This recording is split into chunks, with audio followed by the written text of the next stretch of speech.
Hello, Identity5 gamers! Today we're going to be watching some more COA. It is the season, so that's why there's just so many COA videos being spammed on the channel. Today we're watching the Chinese, Hong Kong, Macau, Taiwan division once again. But this time we are watching day 2, sets number 1 and 2. And then the winner of these 2 sets will be going on to the finals. And then we'll watch that one tomorrow, the finals between the 2 winners of today. So this is like a bit of a prep day for what the finals will be for the Hong Kong, Macau, Taiwan region. So with all that being said, let's jump right into the first set. Actually, before we get into it, you can kind of see what our matchups are here for today, day 2, just on this little load screen, which I gotta say, I really like the little load screen that they got going on here. Just the background is so pretty, and the little clock that they have is pretty neat. But yeah, we have CCG versus RD that we're watching today, then PT versus ST, and the winner of these 2 will go on to the set that we'll watch tomorrow. Anyways, here we are. It is time for the first set. This is CCG versus RD. Both of these teams, I believe, have won a set already, which helped them move further into the bracket. We are going to be seeing a Coordinator, Dancer, Seer, and Antiquarian band. Very common round 1 band. It seems that Dancer is posing a threat in round 1 recently. I've always said that Dancer, I think, is a very, very good character secretly, and it seems like that is starting to be seen by a lot of pro teams. We do have Painter, Officer, Puppeteer, and Garner coming out here. Now, this is a bit of a weird comp, right? Because Painter, obviously, very, very niche survivor. It is going to be Hullabaloo. Yep, Hullabaloo coming out here from Hajime RD. So Puppeteer, Officer are going to be really, really good here. Garner, until her bubble is gone, I guess until her bubble is gone, she's fine. But once her bubble's gone, she's kind of cooked. Painter, honestly, I think he's just there to be the niche, we can rescue whenever we want kind of thing. That way, you don't have to worry about getting cut off too hard from the Hullabaloo. You can work your way slowly up to him. Only issue is, he can spot you out with clones. Even an Officer, he can spot out with clones pretty easily. Now, let's see here. We got 2 full kite builds, that of course being Gardner and Edgar. We got a knee-jerk knee-jerk borrowed on Puppet, and then tied on this Officer here with BT. Trump Inso Peeper seems to be the most common build for Hullabaloo.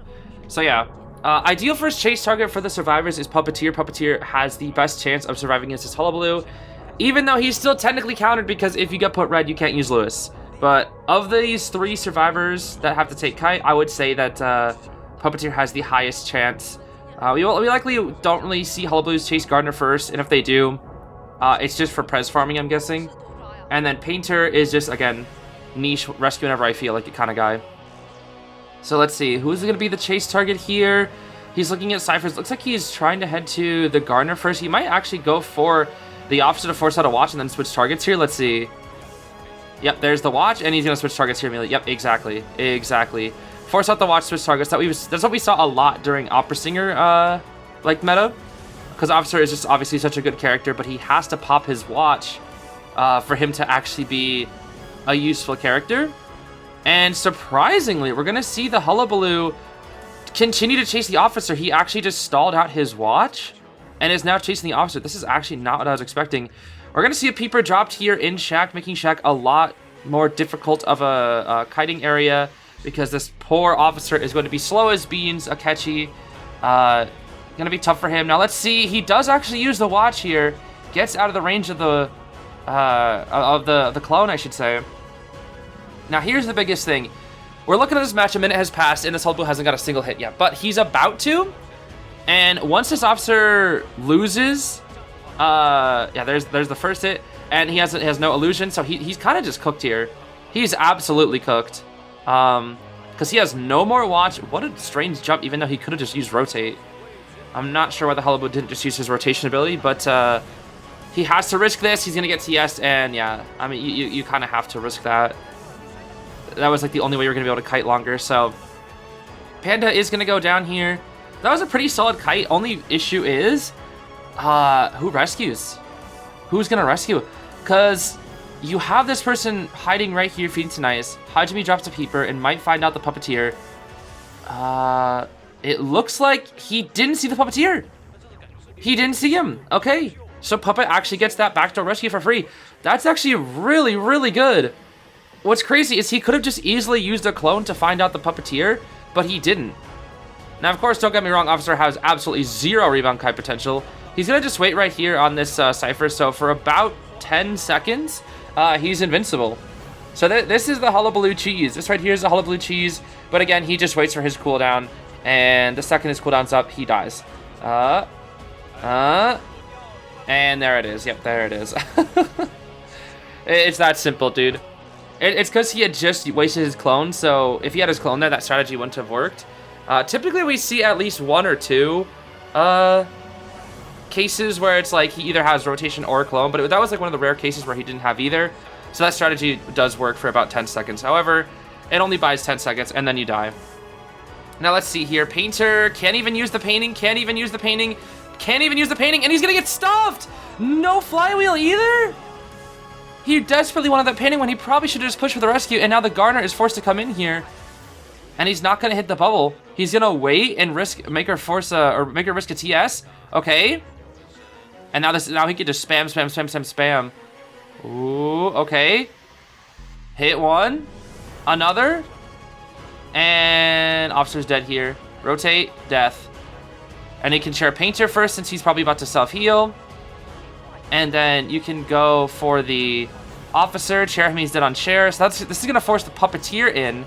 And it's going to force the Gardener to be back on the Ciphers. And they just don't have the Ciphers because his character is just absolutely brain dead broken. Honestly, if you're losing with Hullabaloo, I really hate to say it's basically a skill issue, dude. It really is. There's no way. Like, unless, oh my gosh, he's just beating through Lewis. The Lewis doesn't matter. He's just killing him. It doesn't even matter. Lewis doesn't even matter. Oh my gosh. He just chewed through that Lewis like it was nothing. I mean, that's what no attack recovery does to you. I mean, good chair break from Gardner there, actually. But, like, what do you do there? He had 2 Lewises, and he was just like, boom, boom, dead, dead. What do you do? That was just pure annihilation. Oh, my God. I've never seen a Puppeteer with full health die that fast. That's insane, dude. This character at full presence is just so insanely busted, dude. So insanely busted. All right, there, again, if you're losing against Hullabaloo, or sorry, if you're losing as Hullabaloo, it is 100% a skill issue. This character is so broken. He is absolutely so broken, dude. No wonder he's banned all the time. And now we're seeing it. Oh, man. I just don't know what they were thinking making his clone cooldown 12 seconds. What were they thinking, dude? For such a strong ability that hits behind walls that you can double color with, why did they make it 12 seconds, man? 12. Where's he? Right here. Clone because he can just hit behind walls. There's the painting. He didn't see the painting. Jumps back through. Hits again. Okay, now he's forced to look at the painting here, surely. Wow, he somehow still avoids looking at the painting. All this time. And Paige is going to keep running through the painting to make it harder and harder. He's desperately trying not to... It just doesn't matter. It just doesn't matter. And the craziest thing is, he still has trump card. You know what's... And even crazier, this character never needs to bring detention. He just doesn't. You saw how fast he killed Lewis? Did you see how fast he killed that Puppeteer? Like, it doesn't matter. It really doesn't matter. He's going to kill the Gardener here now. She's going to try to get the bubble. He could honestly just hit through the bubble and then just keep swinging. Like, what's the point? Boom. Oh, wait, he actually missed that clone. Okay. They actually are at 76 on the last Cypher. But it just doesn't matter. He's going to fix the chair here. He still has trump card. That's the thing. He still has trump. Painter might actually struggle. He actually struggles. He actually struggles. Issue is, he has no way to kite. I guess he does have a pallet, actually. I take that back. He has that pallet. Hajime actually getting pressured here quite a bit. Quite a bit. Honestly, he dropped a peeper on this Cypher. I feel like all you need to do... Oh my gosh. You just chair on this Cypher. Oh wait, no. They don't have... There's barely any borrowed times. Only the Puppeteer has borrowed. So... What's his plan here? If he just kills Puppet, what do they do? What do they do? He just stickered too. Oh my gosh. This guy just stickered. Puppeteer vaults in. He's going to try to stall until the Cypher's primed. There's the Lewis. Ooh, Cypher will be ready. Down goes the Lewis. Picks him up, and it's cooked. It's cooked. Garner breaks the chair again. Oh, she's priming it. She's priming it. She's priming it. Wait, what? Now she just pops. Yeah, what? Oh, I mean, like, doesn't matter. Lewis still doesn't get that. He undaunted. He undaunted. And it doesn't matter because it's hollow. Wait, he got it. He actually got it. Dare I say skill issue. Dare I say skill issue. How are you losing is Hullabaloo. You know what's crazy? It was the gardener. It was unironically the gardener. He's going to slug, though. Wait a minute. They get one out. Oh, my gosh. They get one out. Hajime. How did you let this happen, bruh? Just stop cheering on the Cypher. Just chair the puppet. Literally, all he had to do is chair the puppeteer in a different chair. That's all he had to do. Because then Garner has to make a choice. Why would you ever drop? And they just leave. Why would you ever... Hello? Nah, dude, this was 100% mistake. That was 100% mistake. That was 100% mistake. Dude, you have the puppeteer down. You literally just chair the puppeteer at a different chair. And then that's it. You chair on a different chair, and that's it. And then you go for Gardner. Because Gardner will be forced to rescue, but then somebody still needs to come for puppeteer, and guess what? Nobody has BT. And he should know that because he chased everybody so far. He should have kept track. I think that was more Hunter error. I mean, great for CCG getting one out there, but that was Hunter error from RD. All right, it's time for round 1, second half. CCG is going to be looking for a 3K minimum here, hopefully a 4K though. They really want this 4K in round 1 to make sure they get this win here, and an early round win. Winning round 1 is so important. And they are, of course, going to go Hullabaloo as well, because Hullabaloo is just broke. We have Acro, Knight Sterling, Grave, and Puppet going up against this Hullabaloo. Triple Rescuer here. Interesting. Two Rescuers, or I guess Knight's solo rescue, right? Or is he contained rescue? I actually always forget. But Puppeteer is still classified as a rescue character, which I can still see. It's weird because we all thought he was going to be like a solo rescuer, like he was meant to be a rescuer, but nah. Dude's a kiter. Dude's definitely a kiter. But yeah, Hullabaloo, I guess, he chases anybody. Everybody here just kind of dies. I think worst chase target is probably Grave or Puppet. You can probably chase Acro and Knight for free, though. I don't know. Character's just so broken, dude. I don't know. We're actually going to see not a single BT here from RD, because all they're looking for is getting one out, because their Hunter was not able to 4K. So they want to get one out here so they can draw the first round, or potentially even get a tie, because we have a full kite Acro, tied knee jerk on the rest of the team. Tied knee jerk. That's what's crazy. No flywheels outside of for macro, but yeah, triple tied. And even Grave with knee jerk is crazy. Triple tied though, man. Triple tied. I don't know. Triple tied. Well, it looks like he's gonna do the same thing as RD's Hunter here and chase the rescuer first. Or not, just force him into the shovel? Okay. Well, again, this is the stage of the game where Hullabaloo is at his weakest, since he has no presence, and he can get rotated. The better your rotation is against the Hullabaloo, the higher chance you have to win. But even then, even then, man, even then, it's gonna be tough. Now let's see here. He actually rotated all the way for the Acrobat here. Drops a peeper right here. And we'll probably see a clone or two. Okay, clone 1, that's a red. And how about clone 2? Clone. The double color! What a beautiful double color from Guagua Scene. And that was almost a terror shock. And Acrobat has that knee jerk. Let's see. Ooh. Pallet's done? No way. How does that not... Nah, that's that double color right there, dude. That's that double color. Sheesh. All right, he's gonna chair out over here so he can have a little bit of time to cut off the Puppeteer from the rescue. It looks like he's looking at ciphers, knows the Puppeteer should be coming in. So now he should just drop a peeper or set up a clone. Spots out the puppet. And he completely botches that clone. I don't know what that clone was. Here comes clone. That's one Lewis. He's gonna chase Lewis here. And yeah, now Lewis is cooked. He can't use Lewis anymore. That's a real big Uri. And Acrobat's dead. This character, oh man. This character, bro. And he's gonna set up a clone onto the puppeteer so he decodes slower. Is that what he actually doing? No, okay. Because again, you actually decode 30% slower if he puts you in the white color. So he can actually do that to slow down ciphers if he really wants to. It's just another thing that makes his character stupid. Because he can slow cipher rush. It's very niche when it happens. But when it does, it hurts. And there's the second tide turner. Second tide, buying even more free time. Which again, I mean, this is just reminding me of early opera meta. It really is. He can't jump that because it's Firebomb. Beautiful Firebomb there from the Acrobat. But he can jump this one.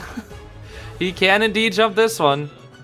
And he kind of just stood there. I'm not really sure why he even attempted to swing. He definitely could have got a Terror Shock. Let's see. Oh, put him in red.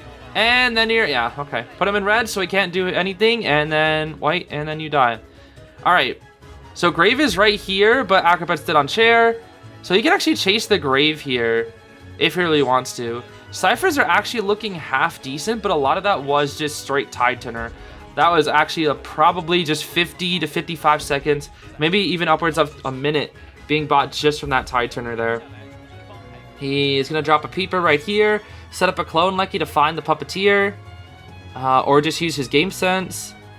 Yeah, it looks like it's just going to be game sense. Going to go over this rock. And he should be cooked right here. Double color. Ooh, risky play. But yeah, double color is fair and balanced. So we're going to chair probably right here. Yes, sir. Looking at ciphers, we see deep sandbags and mid. And it looks like he's going to try to cut off the... No, he's just going to drop a peep right here. Here's a big... Let's see this Night Rescue. Wow, he just did it. No helmet or nothing. He just did it. Okay, I mean... He goes into Lewis, so he can, I guess, like, at least stall out the night thing. And Lewis cooked. And ooh, boop. And death. And that's cooked. Okay, so he's going to jump over here. Dash into nothing. Didn't drop a peeper on that cipher, which is interesting. I thought he would have dropped a peeper on that cipher right there. Swings away. Not really sure what that was all about. Probably gonna drop a peeper here. Still not gonna drop a peeper from the cipher, surprisingly. I'm not really sure why. So where's the Knight in all of this? Where did Knight Sterling go? Knight's on mid. Mid's at 25. Sandbags is 50.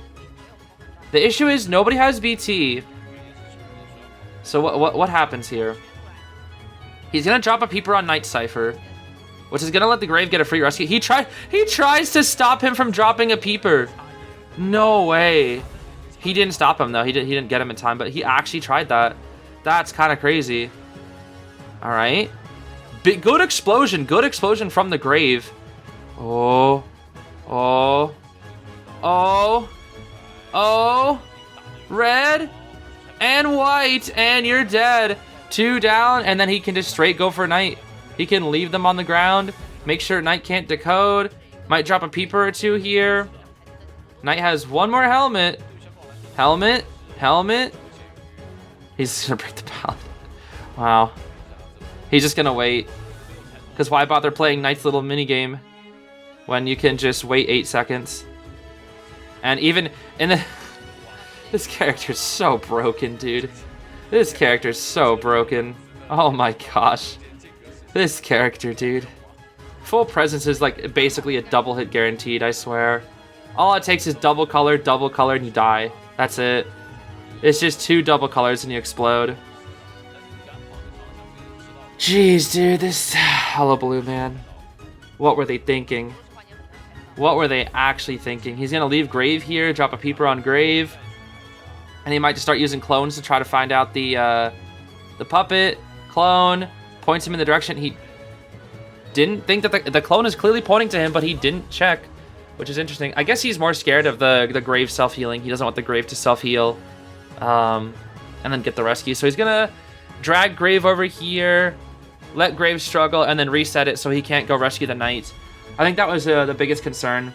Even though I don't think he would have been able to pick himself up in time with the peeper, etc.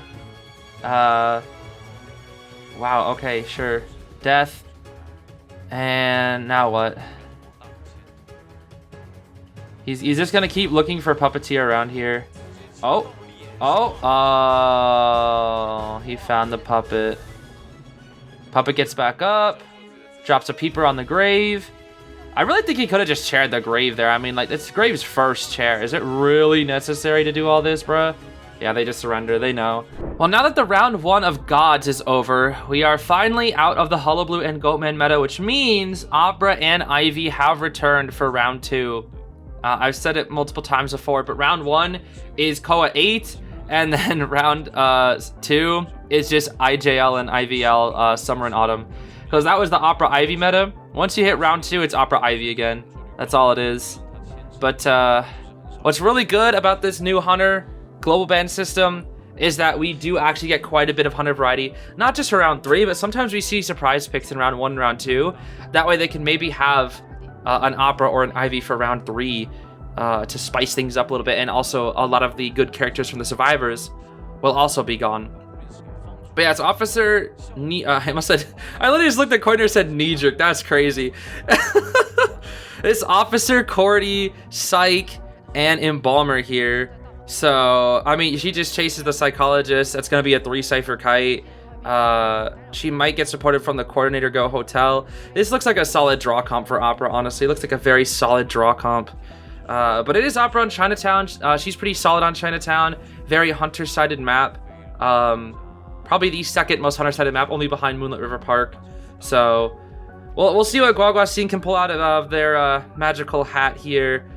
Not that the Opera Singer even has a hat, but I just wanted to say magical hats because I've been watching Yu-Gi-Oh! And the Dark Magician is my goat. But I digress. Let's see how round 1 first half here goes. And we are indeed gonna be chasing the Psychopath as I thought. All right, Miss Ada. Let's see. Peen. Let's see how this kite goes. Pin. I'm not thinking about Pinhead Larry, bro. Who's Pinhead Larry? Oh, that sounds so stupid, dude. All right. Palette Mind Game immediately here from the Ada. Wow. Okay, that's tough. I mean, she was really camping that palette. She was really trying to delay that first hit as long as possible with a Mind Game there. Had she gotten the Mind Game there successfully, that could have been really, really good. But because it's Opera Singer versus a Psychologist, she's going to get the second hit right here. So yeah, maybe she could have delayed that first hit a little bit longer by playing it safe. But I think she was taking a gamble there. Because that's one of the best things that you can do as Ada. Because usually when you're an Ada, you do take a lot of hits quickly in succession because you're a nothing character. Oh, a little bit of missed movement there. That's going to buy a lot of distance here for this Ada. That missed movement is actually really bad for Guaguasin here. Might be forced to use up the blink. Ada actually using her palette and window vaulting very beautifully, but she's gonna go down right here. Boom. No blink forced out though. Pretty solid kite, all things considered, because you're 3 hits. But the reason why forcing the first hit to happen so later, why it's so good, is that the Hunter just can't blink you for free. Because if they do, if you take a ton of hits in quick succession, if they use the blink, you're still gonna have your stress. And then on top of that, you have to stall out. I guess it's mostly just stalling out stress. That's mostly actually the biggest reason. That's really the big one. There are other ones, but stalling out the stress is the biggest one. Opera trying to hit this officer here. Desperately swinging. Finally hits him, though. Finally hits him. Slightly early rescue, I will say. But I think it'll be fine here. Because, again, this should be a very, very solid draw. They might not even rescue here. I don't think they had enough. Oh, no, they did. They got the coffin on the Ada. Somehow, Embalmer looked at the Ada. I don't even know when they had the time to do that. But Embalmer did see the image from the Psychologist. So they're going to chair her here. They're gonna oh, a little bit of lag there. Interesting. I think that's just the stream. Okay. Opera might swap to Warp or TP here. Or she'll just dash. She's gonna opt to dash. Interesting. Okay. Well, the Coordinator is here to protect, it looks like. Let's see. Will we see a big pew-pew? You're out in the open. Ooh, pew-pew here? Really? No pew-pew? Still? Still no pew pew, huh? I think just the whoa, what a blink! What a blink! What a blink, what a blink, what a blink. That's all I can say. That was a beautiful blink from the Opera. Completely invalidated. Now Coordinator has to risk and go for this crazy gun harassment play. Beautiful flywheel. But she's gonna go down. She doesn't want to waste that gun for nothing. Wow, that was such a good play from Guaguasin. Such a beautiful play. That blink caught both of them off guard. I know it did. 100%. Because what they wanted to do there was Cord wanted to keep threatening the gun. It'd be like, hey, this is an option. This is an option. You gotta respect me. You gotta respect me. And then Opera would be like, oh no, I'm so scared. I gotta hide behind walls. And then they're just like, oh, I'll just blink. I'll just blink. I'll just blink. Just secure the draw. I mean, like, the ciphers are gonna be done. And Coordinator will have that gun for endgame, which is not gonna be very ideal for this this Opera.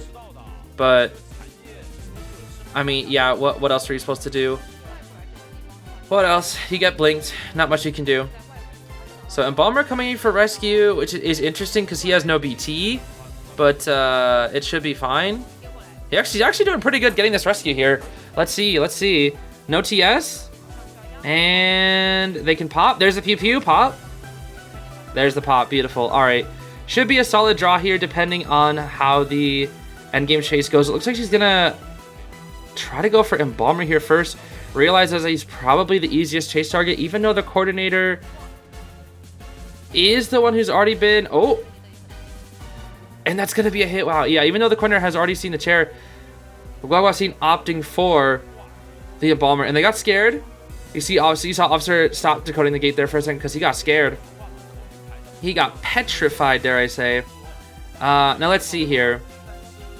Guaguasin has an option. I think what will happen here is they're gonna... Oh, wait a minute. There's the Coordinator. If they can get the Coordinator dead, like right here. No. Wait, they bait the Officer in though. If they get lucky, they can actually... Oh. No, Officer makes it out guaranteed with Watch. Yeah, he has the 5 seconds. Okay. I mean, that was well played. If Officer didn't have that Watch, he was cooked, but... Yeah, this is really solid. This is really solid because he bought enough time for the Coordinator to get out, so that's gonna be a draw. Well played from both ends. Well played from both ends. That blink from Guaguasin, making sure that the Psych would not be able to get supported by the Coordinator, was very, very solid. And then Survivors played that well in the end. So solid draw, solid draw. Moving on to round 2, second half. I just took a quick break and had some spaghetti, and it was delicious. But we're coming out here with Coordinator, Mike Gaming, Mercenary, and the Psychopath. Now, RD Hajime has to lock in here because right now, they are still currently losing. If they can pick up a 3K, they won't be leading, but they will be in a much better position for round 3. They really want to try to get a win here. If it's a draw, which, I mean, CCG are playing very, very good Survivors for a draw against Opera. They're still going to be in a very bad position, so RD really needs to fight for a win here.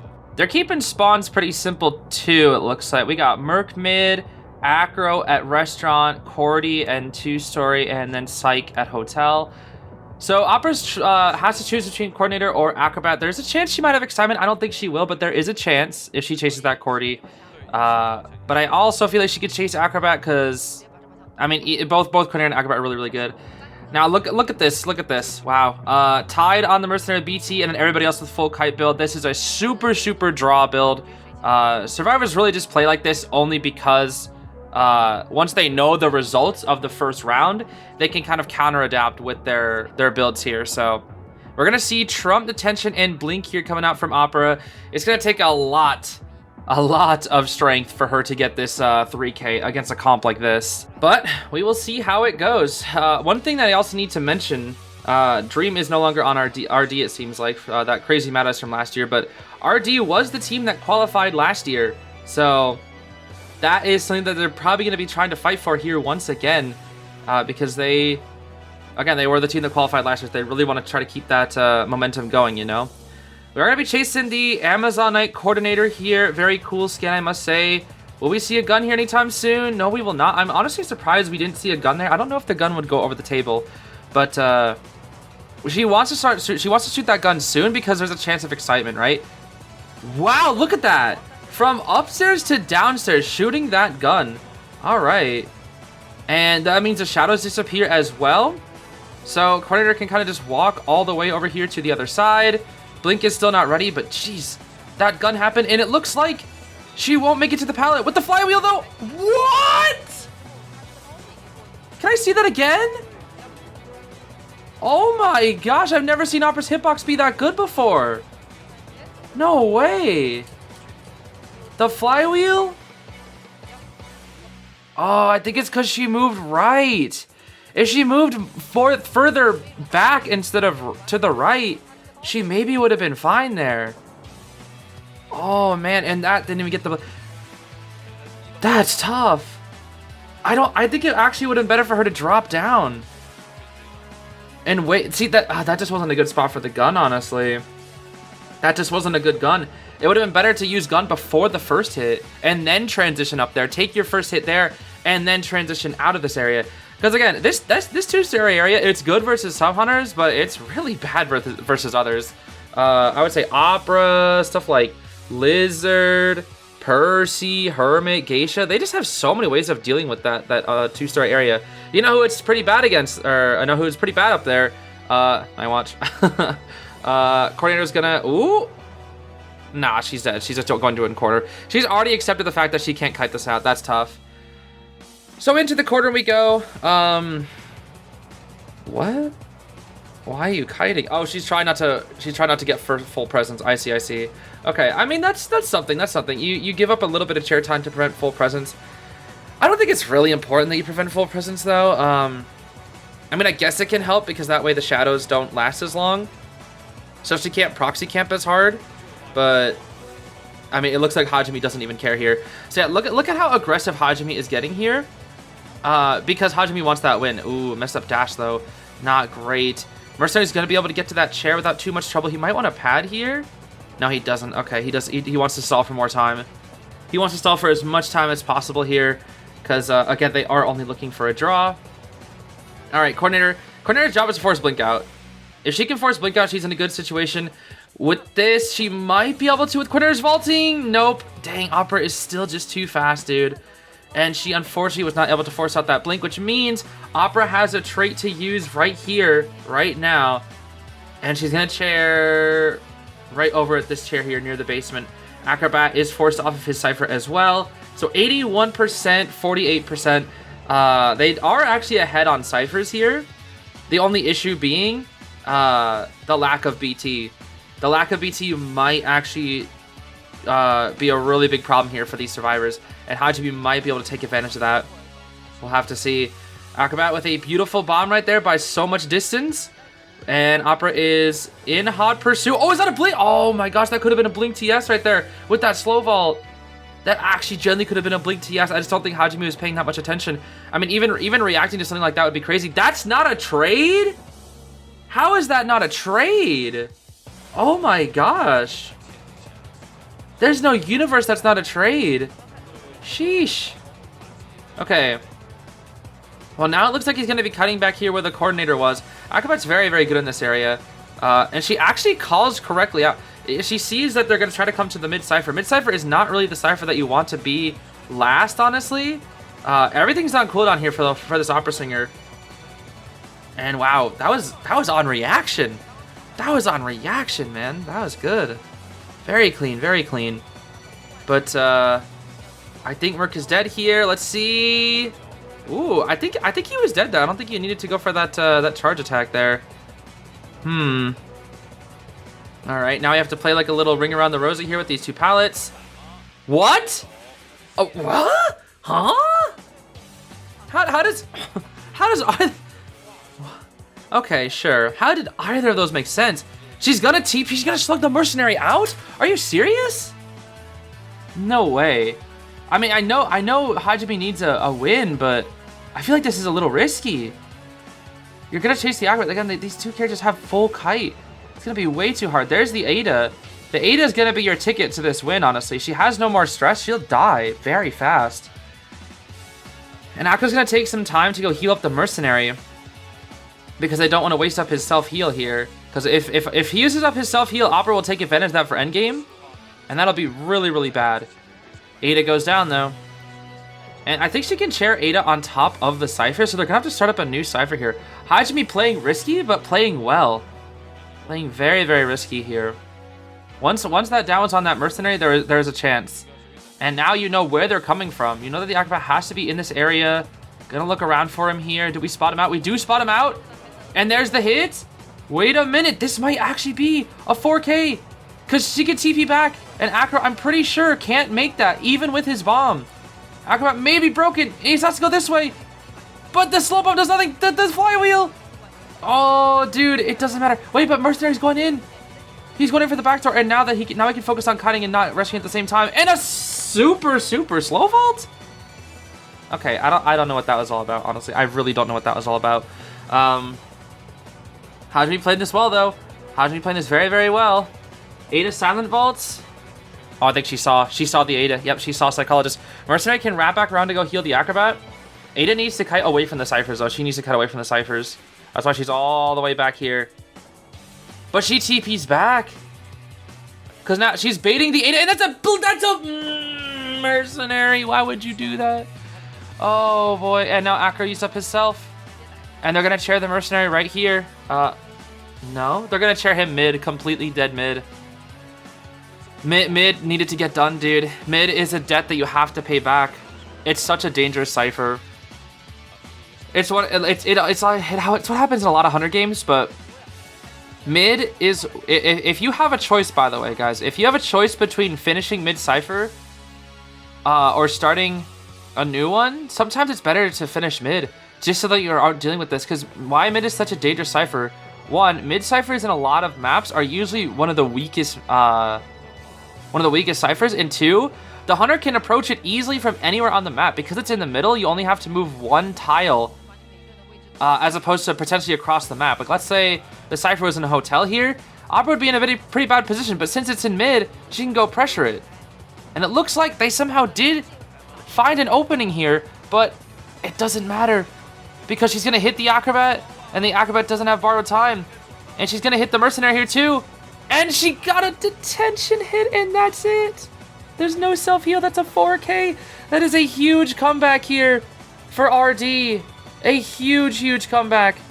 All because she decided to slug the Mercenary and TP from that. It was a very aggressive strategy, but it paid off. The only way it wouldn't have paid off is if the kites were just insanely good. But they weren't good enough. Well done. Very well done from RD. Proving that they belong back in COA group stage.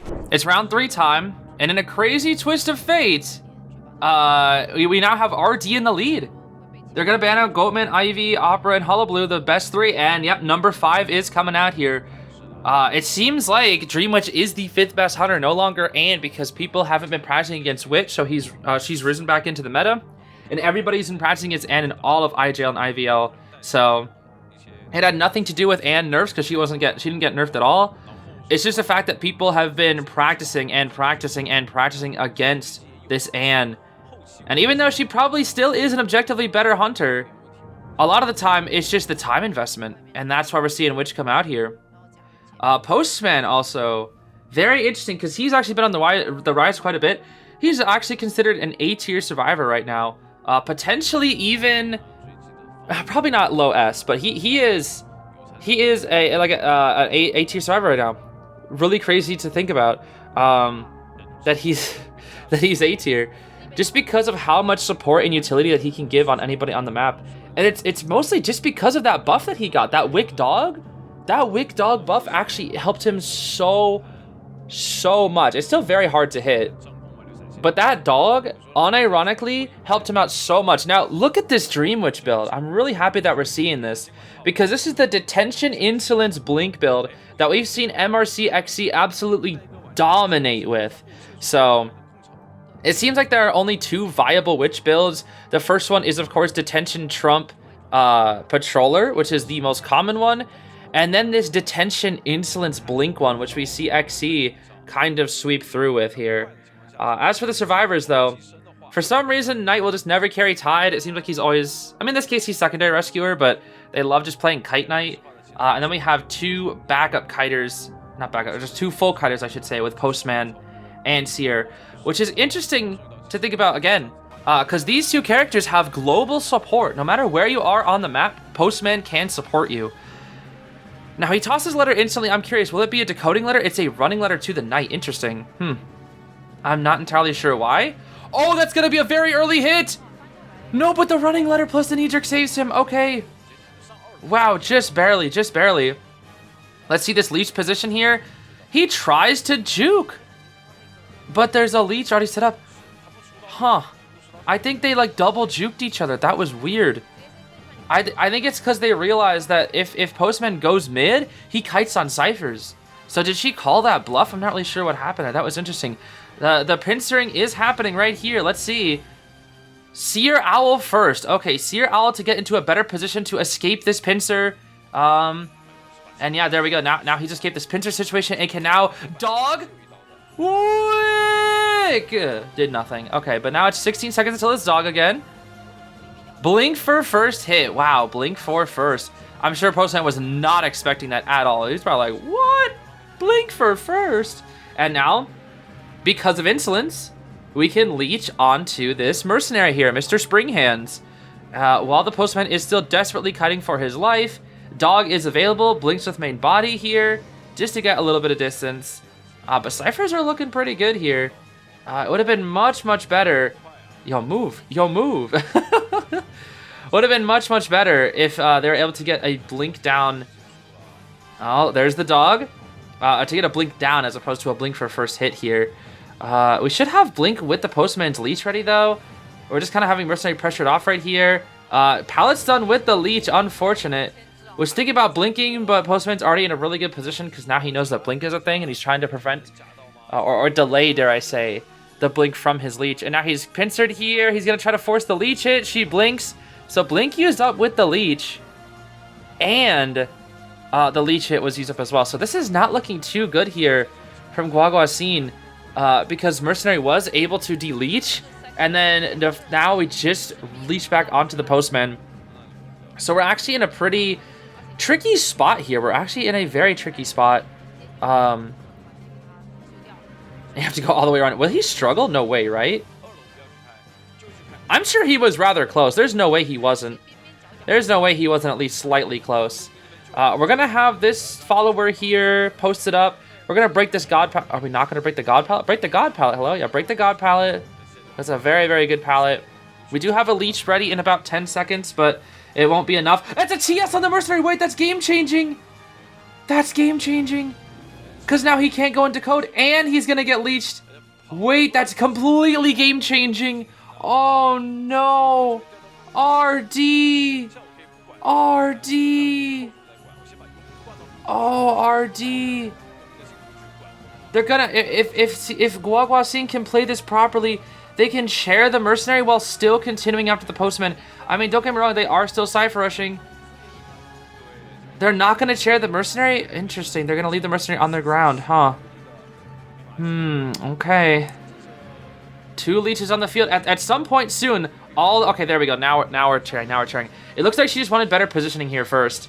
She's on this Cypher, and then she's going to chair right here where the Knight is at. And the Knight might just solo free rescue with the sword. There's the sword rescue. It's an instant rescue. Oh, but he gets hit by the tram! Does the Mercenary also get hit by the tram? 2 tram hits! Not 1, but 2! 2 tram hits! And she didn't even hit the Knight! That's 2 tram hits! 2, dude, 2! Oh, boy. Alright, there's the stalemate. Alright, so what needs to happen here? There's the Seer. Seer can't really farm up an owl for free. But we're gonna grab the Mercenary here. We're gonna grab the Merc. We're gonna start up a new Cypher in 2-story mid, it looks like. Where the Postman originally wanted to decode. But the Dream Witch was like, I'm here, bro. Okay. We're gonna chair the Mercenary right here. So how do you win from this position? How do you win? Knight needs to come in for the rescue again. He still has 2 helmets to make it possible. She wants to leech onto the Postman here. She's going to leech onto the Postman here. Let's see. Here's the leech. That's going to force the Postman off of this Cypher. Either that or he might just eat it. I think he's going to just eat the hit because he can afford to. Ooh, okay. Good hit there. There's no tide turner, so we'll see. Oh, I thought we were going to see a blink. Yep, there's the blink. Beautiful. The blink counterplay. Postman. Oh, it's almost a terror shock, buddy. You got to be careful. She's pressuring these ciphers very well, and the mercenary will be going down here. There's the blink from the main body. He got pretty far away.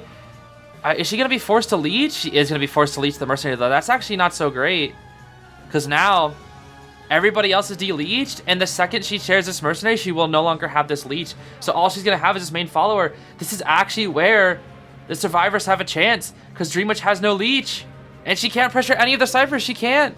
The only one she can pressure is the Postmans, but that's not the furthest one along. That's the Seers. So the survivors actually seemed like they sacrificed off their mercenary and then focused on de-leeching more than anything else. That was the #1 priority. The question is, does she know that this Postman has full kite? It doesn't matter. They pop right then and there. Despite all that pressure, the survivors were able to seep through the cracks. And now she's going to pressure this gate. She's going to be like a bit of a baby Ivy here, because now she's going to pressure both gates. But she needs to find a way to get it down. She needs to find a way to get it down.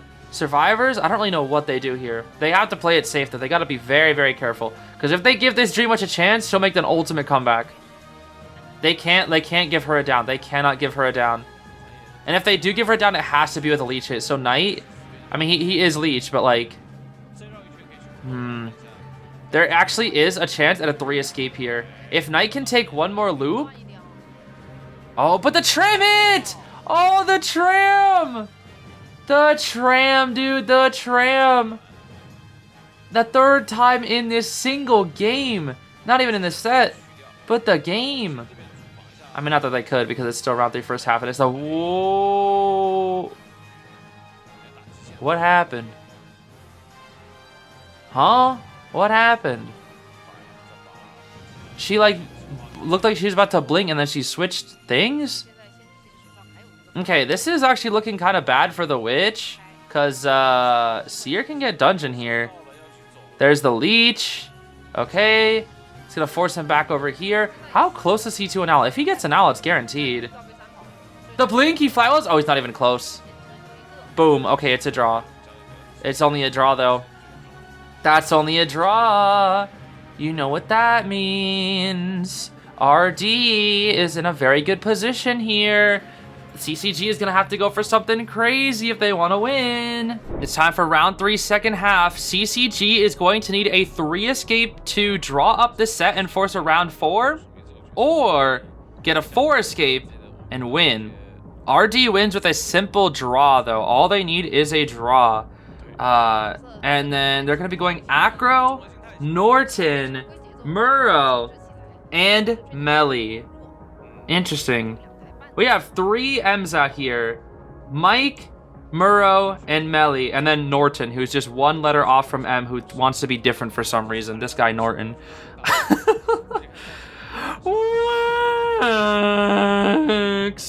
Because what else would you pick, bro? What else would you pick? Why would you ever bother having to deal with these crazy characters when you could just play Wax and get a free draw on Ever Sleeping? Because that's all you need. CCG is going to need to play like gods if they want to win this, dude. They're going to need to play like gods. And yeah, I mean, if you're Wax Stars, I feel like you just chase the Prospector. Don't give him a chance to harass. Don't chase the best card. You chase that Prospector and you're cooked. We have Tide Acro. Wow, Tide Acro, Tide Murrow. It seems like they're calling out hardcore that the Wax won't chase them. And we have Knee Jerk on Prospector and Melly. So no lack of BT. Everybody has BT. While the Wax is bringing Detention Inso Warp to help out his early game. That way he can just force a draw. This is a solid draw build from this Wax. Now listen, it's Wax Stars versus Melly.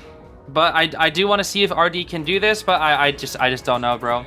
When it comes to the characters, I really don't think I can cheer for Wax. Especially when he's up against an Entomologist. I just can't do it, bro. I'm not strong enough.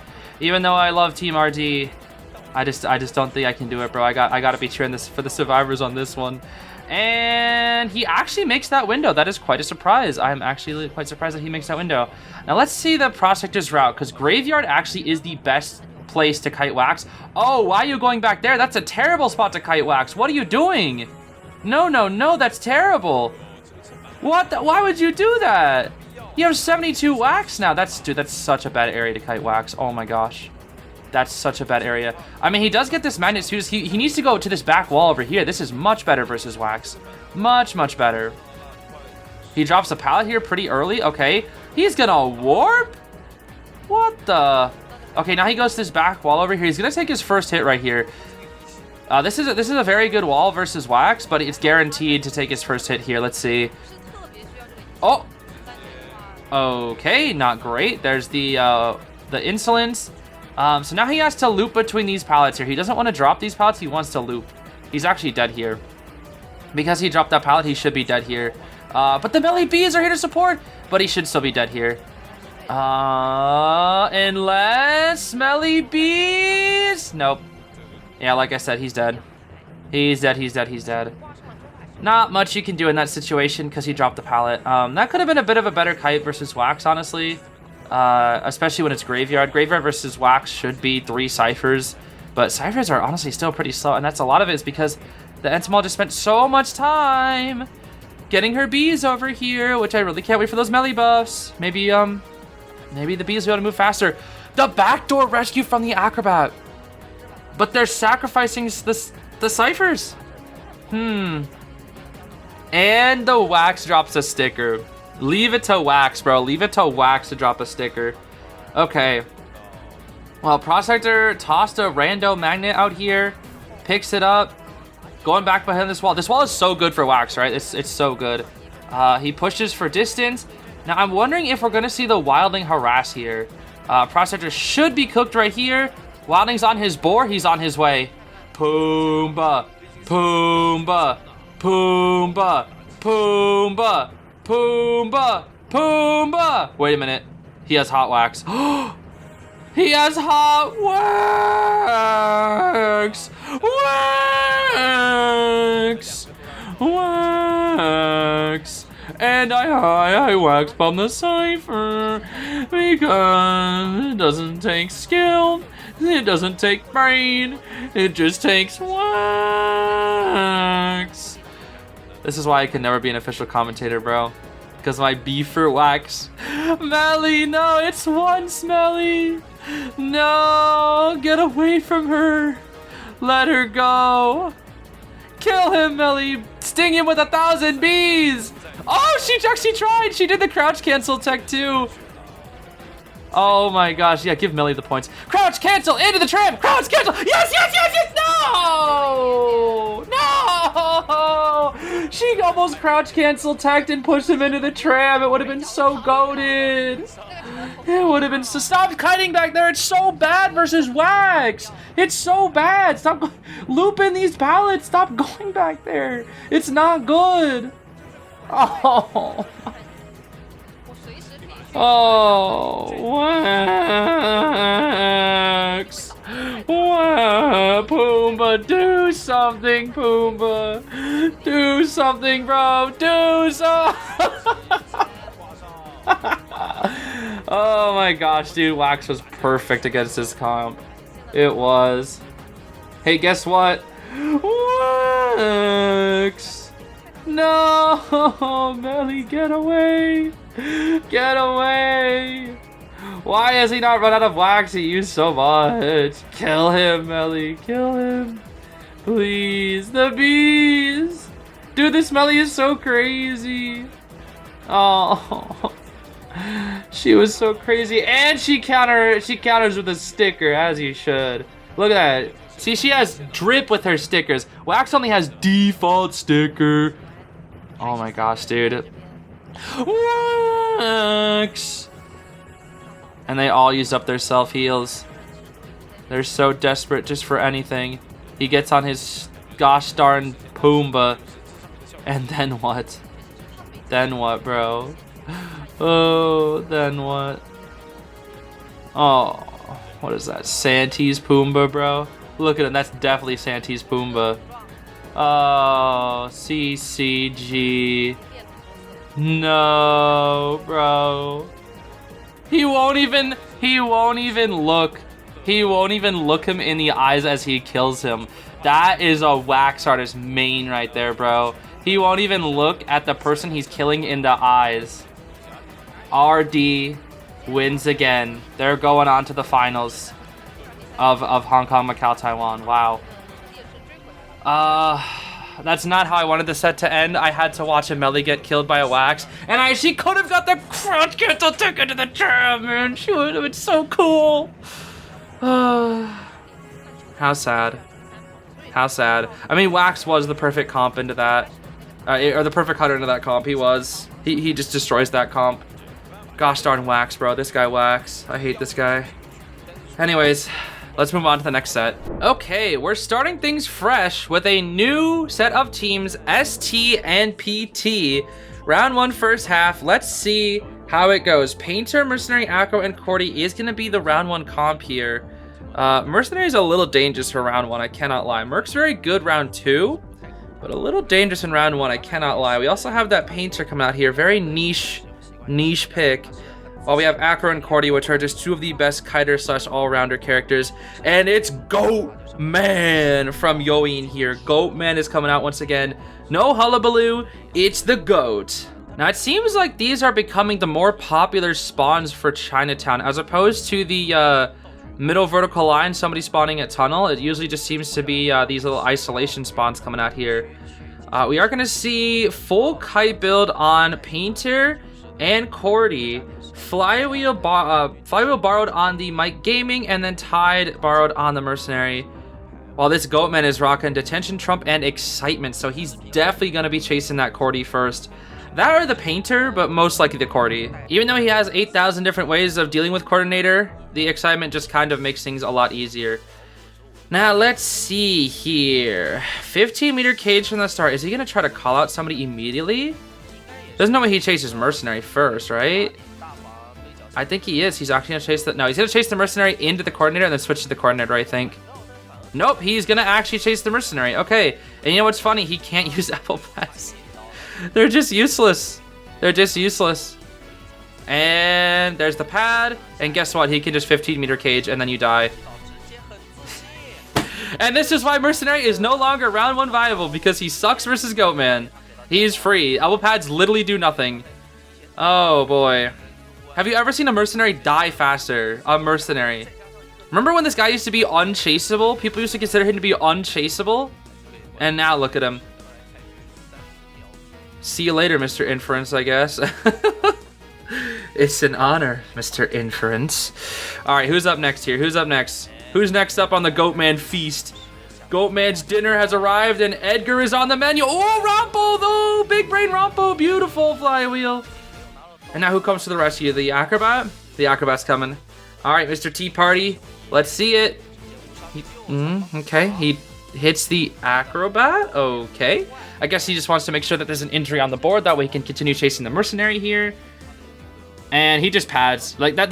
The only time you can pad as Mercenary is when the Goatman doesn't have a cage set up. That's it. That's the only time. No way. Oh my gosh, he could have got some crazy cage there. There's the pad. But look behind you. That's why it's so bad. You just go to the other side.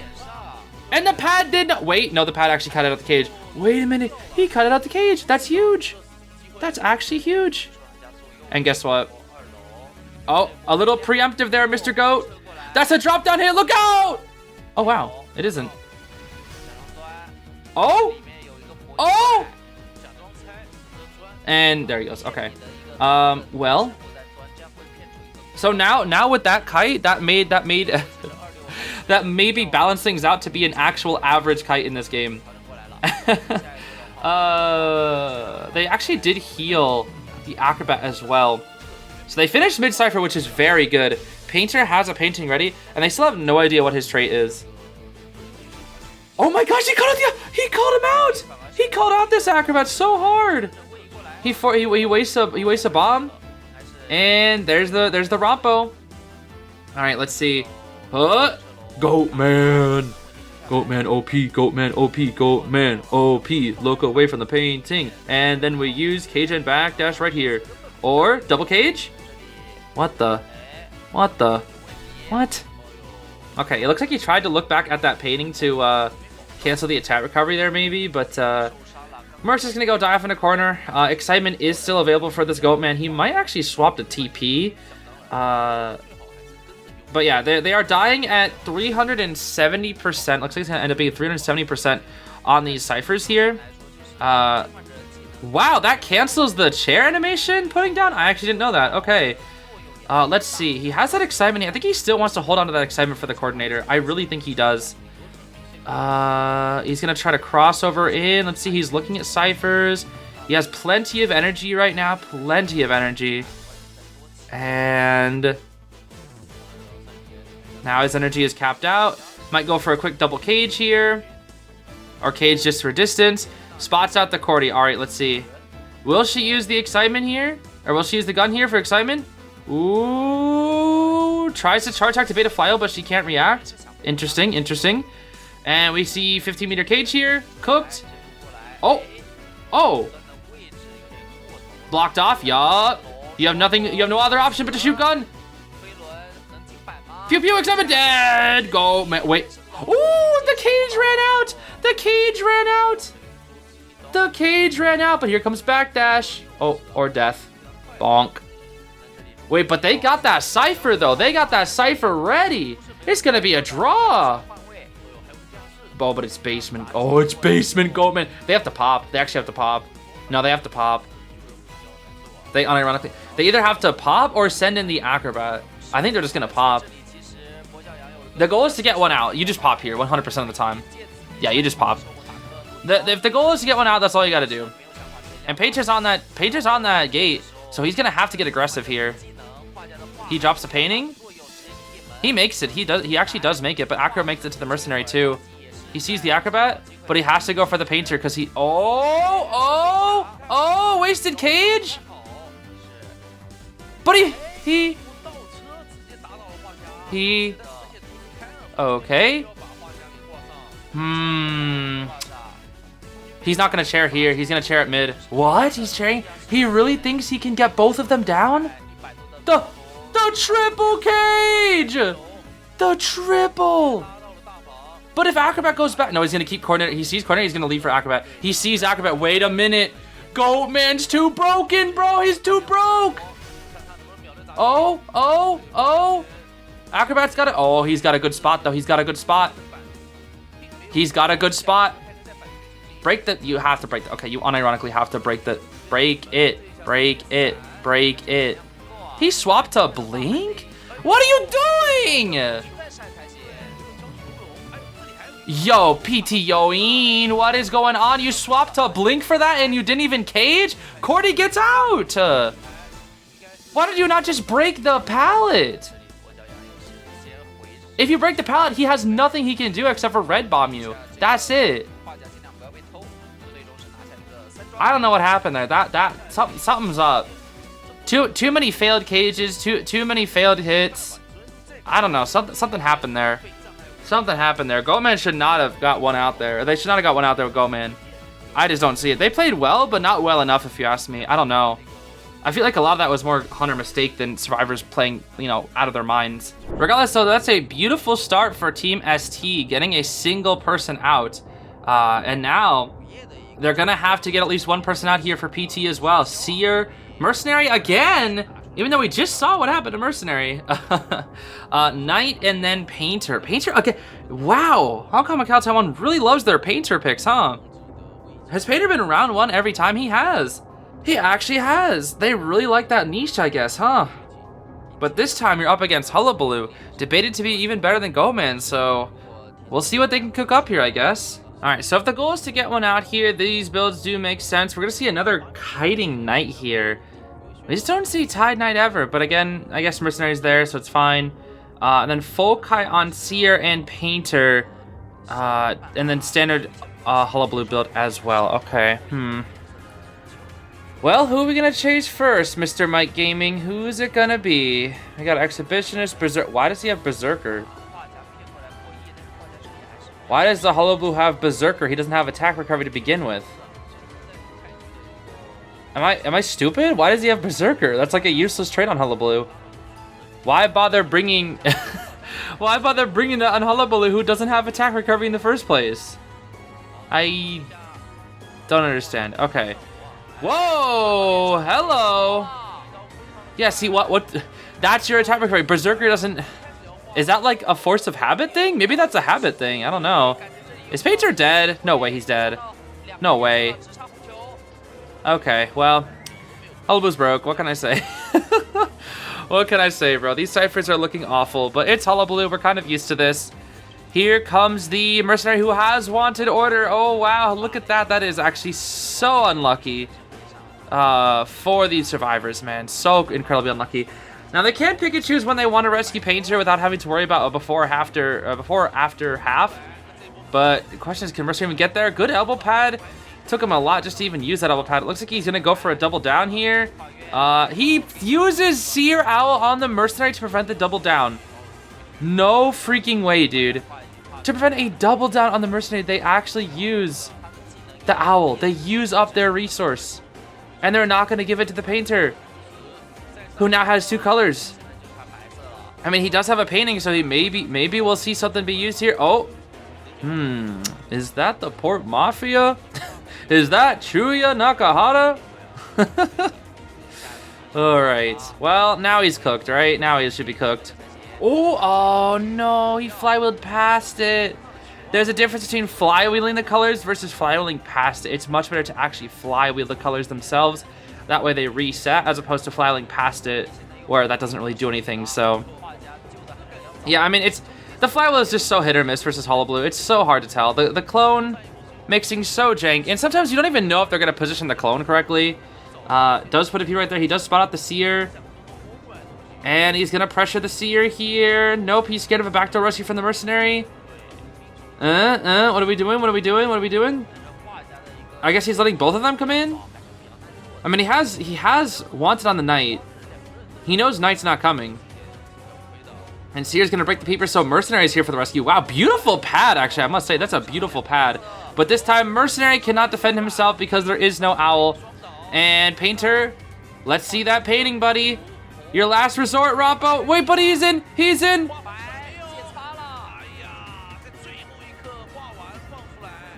He's in red. So he couldn't put the painting down. And he puts the painting down after he dies, which is fine because there's no attack recovery on Hullabaloo anyway. He essentially just gave him what attack recovery would look like. He was like, hey, Hullabaloo, have you heard of attack recovery? This is what it looks like. And he's like, Alright, Seer likely probably won't last more than 30 seconds here, I'm guessing. Because I really don't know what you're supposed to do against this guy, dude. He actually is 50% of the way to an owl, but there's one hit, and now he only needs 2 more colors, which he might be able to get right here. Let's see an Uri. No Uri. Now we see Uri. Ooh. Oh, he gets the flywheel. Okay. And there's no Uri, but watch out for the clone. He won't go for a YOLO clone. Interestingly enough. Okay, wait a minute. This Seer's actually doing a lot better than I thought he would. I mean, he does have the strongest kiting area, but even then. And now he's cooked. Boop. I wonder how close he was to an owl. I wasn't actually paying attention. I imagine he's like probably 70% of the way to an owl or something. So now the Hullabaloo knows that Tide doesn't. He actually trump cards the TP. He knows that Tide is not a thing on the Knight. Wow. And he's still gonna keep hitting the Mercenary because, I mean, there's literally no reason not to, dude. There's literally no reason not to. What were they thinking, man? What were they thinking with this character? And now he can go back again. Mercenary still has no self-heal, but he's on the chair. I don't know what they're thinking, dude. He spots out the Knight. Let's see if Knight can actually get this rescue. I'm curious. Okay, that's 1 wrong guess, 2 wrong guesses, and Knight doesn't make that. He gets cut off. He doesn't make that rescue. Rotate and dead. Woo, Hullabaloo. All right, Seer has an owl. He's gonna need to use that. Oh, but he puts the owl. Honestly, just hit it. Just hit it. High key, just hit it, bro. Just hit it. Oh, well, he hit the owl, but a little later than I thought he would. Down goes Seer. He picks up Seer. Yo. Like, it's just every time somebody comes in for a rescue, they just die. They just explode. They unironically just explode versus this guy. What are you supposed to do? And now he can play it patiently because he knows that there's hardly any Cypher progress. They don't have the Cypher progress. This guy is just too stupid. Hullabaloo is just too stupid, dude. What were they thinking with this character? He's simply too broken. And you can't even sell versus this guy. Because he can just catch up so quick. He moves so gosh darn fast. They gave him the best base stats for a gimmick that's really not even much of a drawback at all. They're like, oh, he has to hit 3 times just to kill you, so we'll give him all these other buffs in return. Oh, but we forgot to balance him. Oh boy, Hullabaloo, bro, Hullabaloo. And they're relatively cipher locked too. They have 3 ciphers on this side of the map. Right, are they all over? I think they're all on this side of the map. Oh my gosh, all the ciphers are over here. They finished everything on that side of the map, so even then, they're still cipher locked because they're the only last 3 on this side of the map. So even if they somehow got the ciphers done, they'd still be cipher locked. This character is just stupid. Oh. And he found to... What in the earth was that? I didn't know he could do that. I thought they patched stuff like that. I know he used to do that stuff in the past, but he can still do that jump? I thought that was one of the ones that they would have patched. Hello? That's a test server looking jump. I thought they got rid of that. Nah. I thought they got rid of that. This character's so broken, dude. This character's so broken. There's gotta be a world out there, dude, in the future where Hullabaloo will be nerfed and he'll be kind of be like what Opera Singer is now, but I don't know. I just don't see a world where he can't be the best. I mean, I kind of thought the same as Opera in the past, but right now he's just so incredibly dominant. We have yet to see like a strategy that's just like, yeah, this works. I mean, maybe in CN mainland, if CN is the most talented server, we might see them cook up something versus Hulla, but it's not going to be easy. Allegedly, Mechanic and Enchantress are extremely good versus Hullabaloo. That doesn't make any sense to me because Mech just Prez farms him, and then he gets first jump so fast, and Enchantress just is trash. Like, she's just bad. So yeah, I don't know. Anyway, it's Ivy coming out here for round 2, first half against Grave, Knight, Seer, and Ada. And once again, Knight's only coming out when there's another rest here, because that's a Flywheel Knight, a full Kite Seer, Knee Jerk borrowed Ada, and then Tide borrowed Grave with a standard Ivy build. So yeah, I mean, Ivy does fine here. This is likely going to be a draw, because if you chase Psych, that's 3 ciphers guaranteed. You chase Seer, that's... I mean, probably not 3 ciphers, but Seer can force 100. Grave is a pretty good rescuer just in general now. And then Knight. I actually don't know too much about Knight versus Ivy. I mean, the Knight is just so new. I'm really not so knowledgeable about his matchups. Outside of, like, some really bad ones, like Joseph, Ripper. He, like, annihilates, but, like, those guys suck anyway. When it comes to like the actual meta hunters though, I'm not super knowledgeable when it comes to Knight because I haven't really played that much Knight. And nor have we seen that much Knight in competitive play. I mean, he's become a lot more popular of a pick, but I feel like he hasn't really done anything super significant if I'm being completely honest.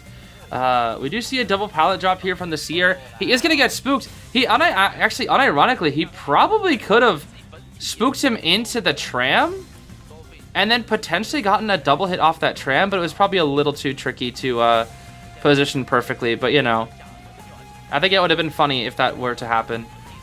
Let's see. Pressuring the Knight Cypher, and now we're going to repossess onto the Bird Kaka Man. He's going to have to use that bird here real soon. 60, or just guarantee spook with the Yith. Let's see. Yith spook, death. There we go. You can try to mind game it, but the Yith spook is just kind of broken, and even if it's on the very edge of your screen, sometimes it'll still count, which is just crazy. Okay, well, let's see. We're gonna chair Seer there. We're gonna pressure the Psycho Cypher, looking at where everybody's at. I like that. I like that. You pressure and then look, and then you see where the Grave's coming in. Looks like we're gonna hold off here for a little bit. We do still have a tablet set up here. And now we'll possess. Actually, I don't know if she can possess while he's in the shovel. She might want to be careful here of the explode, because he can explode and get free rescue. Oh, no, no free rescue. Okay, interesting, interesting. And they didn't possess the grave, though. I guess she didn't really have a good opportunity to do so. We don't have full presence just yet. She's likely very, very close. Will we see a bird? There's the bird. Beautiful bird from the seer.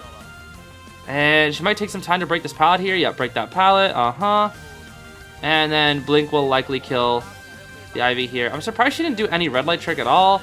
Down goes the seer. This is a pretty average pace. This is a pretty average pace right now. I would actually even say it's slightly Survivor favored right now. The Survivor's actually doing quite well here. They are going to whistle to the grave, it looks like here. Can he cancel that? Oh, she's gonna cancel. Oh! Oh, and he lost the shovel too! Oh, that's huge! That's so huge. That's incredibly huge. That psych whistle needed to be canceled way sooner. They got so greedy for that psych whistle. They should have just sent in the knight. They were actually in a pretty good position, and now they lose because of that. They actually lose because of that. Oh my gosh, they actually unironically lose because of that. I'm not kidding.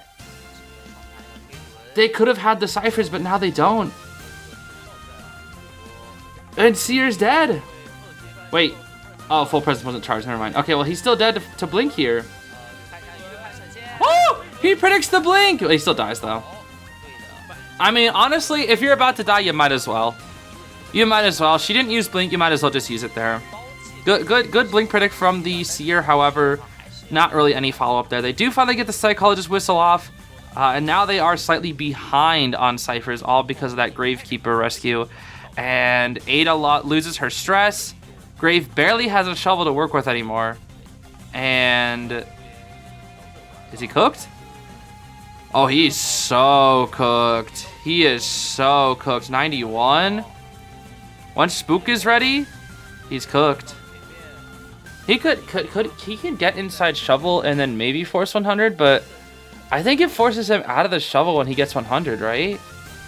I actually don't really remember the Grave versus Ivy matchup. That's something we're gonna have to look into, because I'm not entirely sure. I want to say he's forced out of the shovel, but I'm actually not 100% sure. We're gonna pressure Night Cipher. Are we gonna pressure Night Cipher? No. I'm surprised we're not, actually. Now we are. What is she doing? Okay. Oh, she was waiting for full presence. Okay. He does fly away from the tablet, though, so he's only gonna be put at 98. That's actually a really, really good advantage here for the survivors. And Ada is gonna decode the 4 cipher. Call her the Psychoder, because she has decoded 4 gosh darn ciphers. Wow, calling the Yith back counts as an ability press. Interesting. Yeah, just another reason why Knight versus Ivy is just a little jank for the Knight. Alright. So Grave is injured. Psyche's the only one who can rescue. But where did she go? That's the question. Where did she go? And should she just TP to the Grave here? Maybe. There's the Ada. But they're not decoding. The Grave's too scared. He's too scared to decode. So what happens here then? If you can't decode, Ada comes in. I guess they synchronize. They come in at the same time, it looks like. Okay. That Grave is still terrified, dude. The last helmet. Oh, well, you can't TP for a little while. I think she kind of forgot about the fact that the Knight exists. That's goofy. But I mean, you still can't decode or anything. You're still stuck. You're just in a slightly advantageous position. And now we go over here. Okay. I mean, as long as she prevents the cipher from being popped, like, Ivy just does her thing and she wins. There's just no way. Not that I can see. Call back Yith. Leave Yith at cipher. And Blink is already back up. Everybody's at half. 71 on the last cipher. I think Ivy wins this. I'm pretty sure she wins this. I'm not kidding. I don't see any way. Ada's right there. You could just walk until you gotta blink her, maybe. Do we have Hunt? I mean, this is just the slow burn Ivy games that we're used to. The very slow burn Ivy games. where people just stop playing the game because otherwise they die. Spooked out of the shovel. Yes, okay, so 100 does indeed force Grave out of the shovel, which is weird because it doesn't force Wildling off his boar.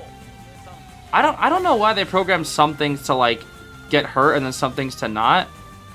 Because like when Grave goes into the water versus, or goes into the shovel versus like Wax Artist Wax, I think it gets rid of all of his wax, right? But when Puma gets on his board and he gets hit by Hot Wax, he dies. He just straight dies. I don't know, bro. It's just weird. Alright, well, they're pushing that Cypher as fast as they can, but now you can repossess into the Psychologist. And we'll likely call back the Yith and then TP here. Call back Yith. Now Psych has to be careful because Ivy can TP. Oh wait, no, they lost. Okay, that's it. That's it. Ivy's Law. Ivy's Law now takes effect. Because... yeah. You just have main body on one, Yith on the other, and then Ivy's Law says they can't even do anything. And this isn't even endgame. She actually got this before endgame happened. So what was even the biggest issue here? I'm not really sure. What happened to make them lose? Because I feel like they're in a relatively good position. Okay, Ivy, what's going on here? What's going on here? What's going on? What? Huh? Yo, I'm mad because I know that was hitting my Psych if that was me. I'm actually kind of mad about that one. That's not even like a joking one. That's just like, dang, you just straight like got lucky. That's annoying. All right, well now we're after the Knight, who also has no items. He's got Flywheel and that's it. Repossess, TP. Oh, that's funny. That's funny. It doesn't matter though. You can just, yep, spook right there, and boop, down he goes. And then you can do all sorts of options to kill the Psychologist here. You can leave the Knight on the ground. You can go for Psychologist easy. You can Yith Possess and then call back Yith, leave it on top of the Knight, and then go for the Ada, which is the safest play. Or you can just chair the Knight right here if you're feeling spicy. Are we even gonna chair him? No, we're gonna drop him off in a corner to reset his self-heal, it looks like. Okay, interesting. And we're really gonna play like this. We're really gonna actually, you know what? We know what happens here. That's 40 seconds, 50 seconds. They get back up. Wait a minute. Okay, hold on. There's actually a chance. Never mind. There's no chance. Knight has no self-heal, which means she goes to spot the Ada. She TPs onto the Ada, blinks the Ada, and then Ada is cooked. So, yeah, Ivy 4K before the Cypher even pops. That's pretty impressive. That is pretty impressive indeed, and that is the game. Well played from PT here. Now, I will say that is exactly what Team PT needs right now, since they are currently behind, or at least they used to be behind. But now I think they're actually sitting in a pretty decent position here. As long as they can get one person out, I believe the set will be completely drawed up. We are going to see Finn, Officer, Acrobat, and Ada here. And then we're banning out Cordy, Knight, Anti, and Prisoner. Prisoner ban. It's been a while since we see the Prisoner bans, but yeah. It's literally just a choice between Opera or Ivy at this point, because Goat and Hulla are banned. And yep, it's gonna be the Opera Singer. Who could have seen that coming? Let's see. These spawns are actually pretty standard. Yeah, these are actually perfect spawns. And then for builds, pretty good builds as well. Knee Jerk Tide. It's BT Knee Jerk on Finn and Ada. Tide BT on Officer. Full Kite Acro. Detention Trump Blink Opera. If you chase Psychologist, you're getting 3 Cypher Kited. There is a perfect route that you can do against Opera to 3 Cypher Kite here, I think, with Psych in this area. I haven't really tested it myself too many times because I didn't get to Kite specifically with that route against Sprinter because he just never let me. But I have seen it multiple times, so I likely think we're going to see it here again. That is, if she chases the Psychologist, of course. And it's going to be... Nope, we're chasing the Acrobat. Okay. Yeah, so I do disagree, or I do agree, I should say, because if you chase the Psychologist in that area, if she follows a really good route, it's guaranteed 3 Cyphers with Tram. So, let's see here. Acrobat in Corner House is very strong, and that's a very early messed up dash here from Xiao. And they're going to have to walk through the Firebomb, which means even less time in these shadows So 4, 3, 2, 1 will be how long it takes to get that shadow back here. Now we have the shadow back. Another bomb being used here from Xiao, and now Opera's stuck in a slow bomb. And he's going to go walk out over here. You might be wondering, why is he leaving corner house? Well, look at this. Opera has nowhere to dash. There's nowhere to dash for her here. There's literally nowhere for her to dash right here. So she breaks one pallet. He takes the pallet boost and heads on over here. So this acrobat has a really, really good route, I must say. Patience at this pallet. And bomb jump. Beautiful bomb jump. Okay. And that's a messed up dash, so she has to jump back. And here comes the first hit. Let's see. Flywheel. Beautiful flywheel from the acrobat. And a beautiful pallet stun too. Ooh, Mike Gaming is cooking, dude. Ace number 1, bro. Ace number 1. Beautiful kite. And then guess what? Wahoo! Call him Mario.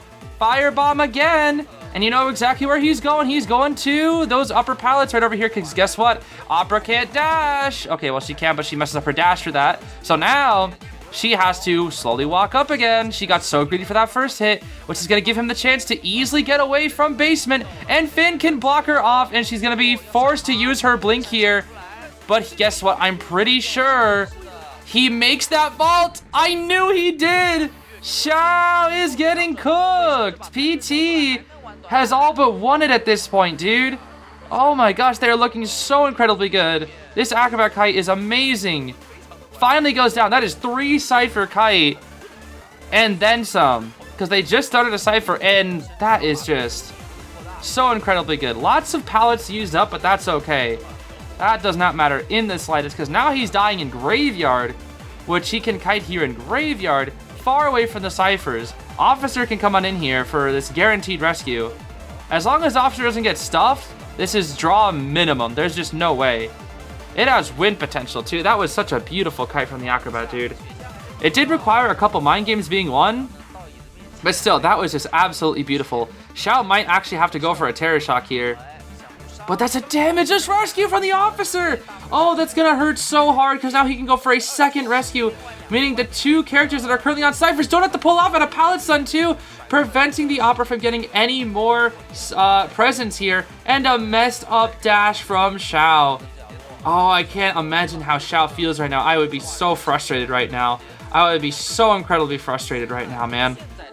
Losing those mind games, messing up your dashes, damages rescue, 3 Cypher kite. It is all but over, dude. It is all but over. And Officer's already here for the second rescue. He can just stall for time with that pocket watch. And Xiao is just desperately trying to make it a very early rescue, but it won't matter. It will not matter.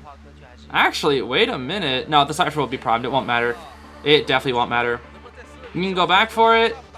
Get rescue. It hits the acrobat. No, that was the Officer. Never mind, I lied.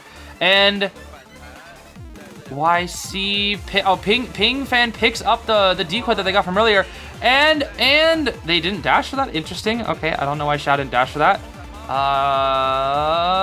They're just keeping Opera in Graveyard. Oh, but the prediction, maybe a little more patience there was necessary, but still, that was beautiful from this acrobat. Do they make it in time? It is going to be so gosh darn close.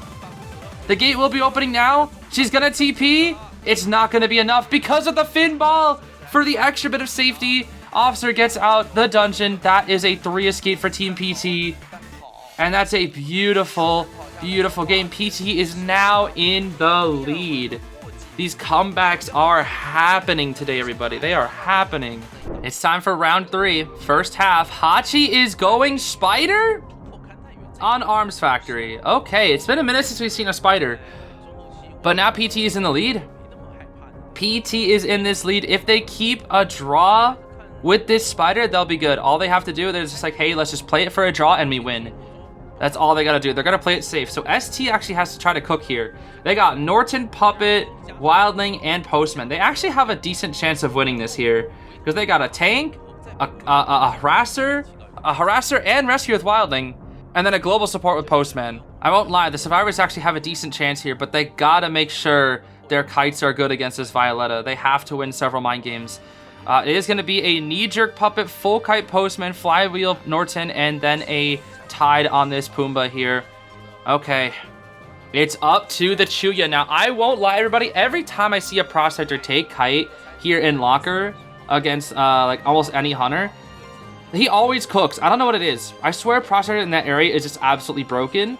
Because every time I see him in that area, he always does so well.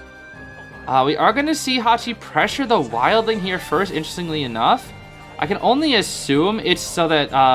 yep, there it is. Because Hachi wanted to force the first boar ride. The first boar ride does take a very, very long time. And there's a chance we might see the second... No, okay, never mind. I was going to say, maybe Hachi would switch targets to the Wildling once they saw that the Wildling got off the boar. But they are kind of getting rotated here. Now, don't get me wrong. Violetta doesn't care about getting rotated because she has so many webs. And that's what's going to matter. That's what's going to matter for sure. Now, my question is, why are we chasing the Puppeteer? Here's web, web, web, web again, Lewis.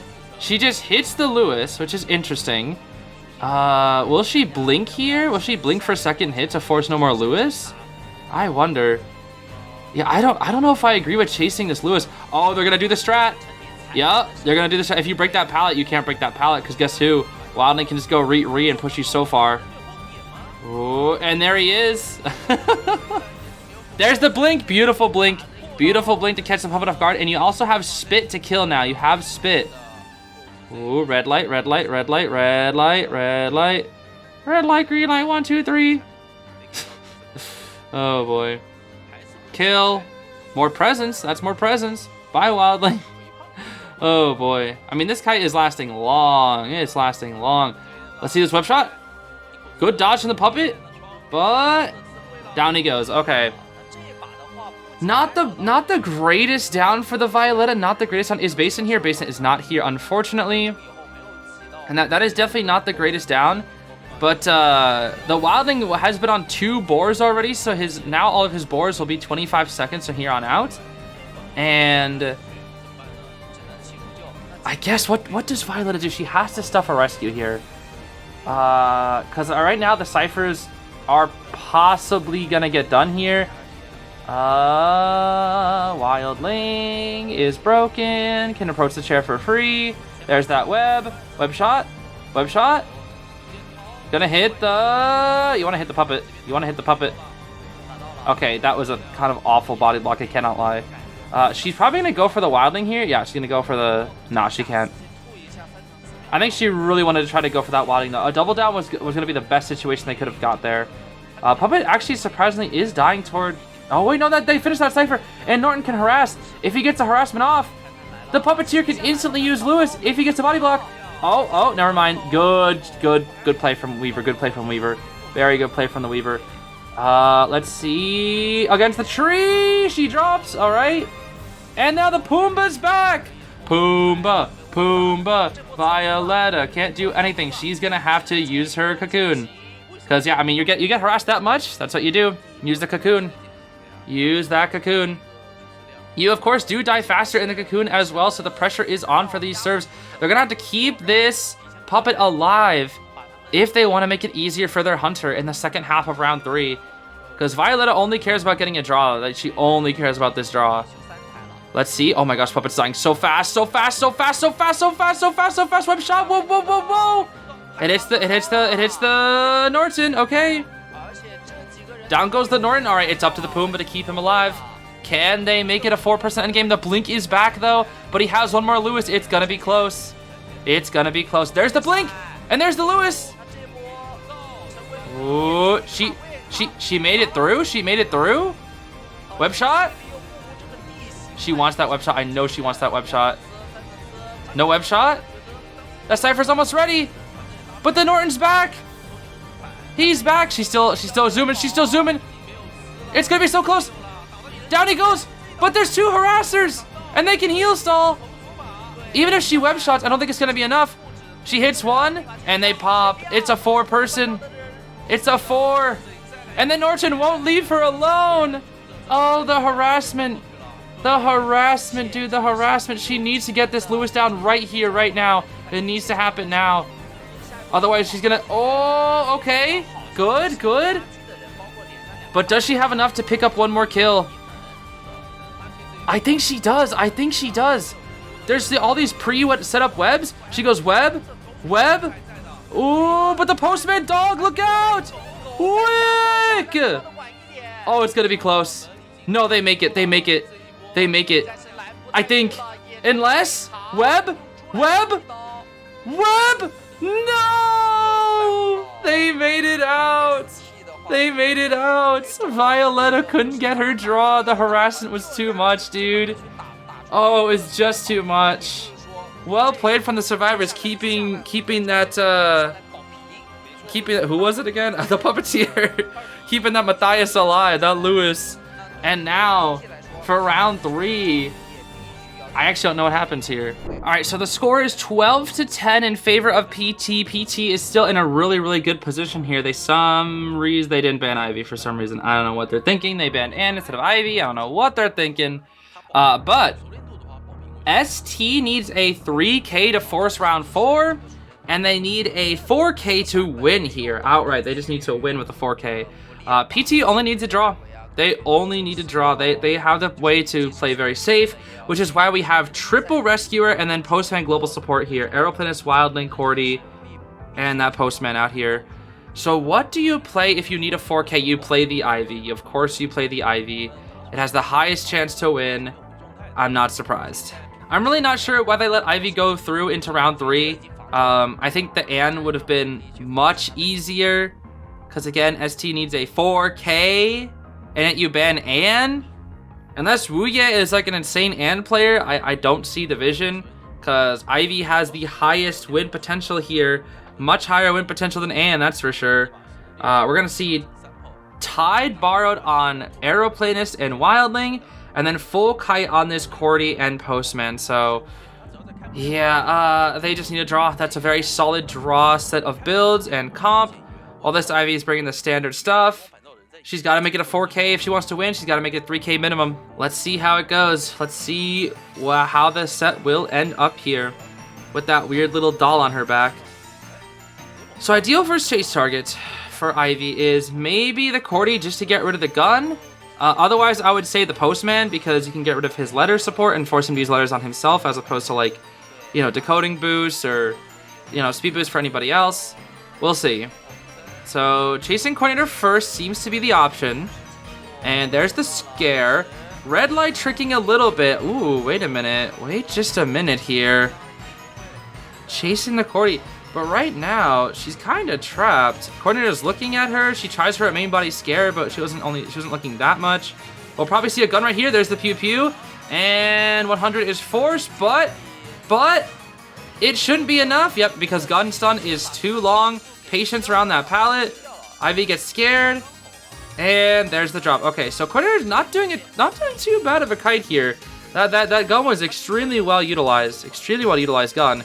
Oh, but now she's in a very risky spot. What she needs to do here is she needs to go to that tablet and flywheel the corrosion. That's what she needs to do 100% of the time here.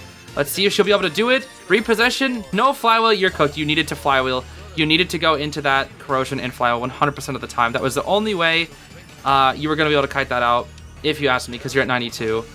That Coordinator got very greedy looking at that Ivy so often, dude. She got very, very greedy looking that often. But we're going to see her chaired here at mid. This is a pretty standard first down, honestly, looking at the ciphers. This is relatively standard. Wilding can come in here for the first rescue. Aeroplanist finishes up his cipher back there. Now let's see. Yeah, Wildling's coming in first. It's a nice mask, but it doesn't matter. If he gets Terror Shocked, it's over. It's practically over. Nobody can get Terror Shocked. If they get TS on rescue, the game's over. Spook. And Spook. And good rescue. Beautiful rescue. Beautiful rescue. I honestly didn't even see it happen. I'm not even kidding. I didn't even see it happen. She is not at full presence just yet, though, so even if she TPs, it's not going to really do anything. Coordinator vaults in. And zoom in all the way to this window. Dang, dude. The vaults go crazy. Look at all the 3 cooldowns on the Coordinator right now. Vault cancel. Vault cancel. Good timing from the Ivy canceling that vault, because Cordy actually almost made that vault just because of her demonic vaulting speed. I mean, it's only 10%, but like that's still quite a bit.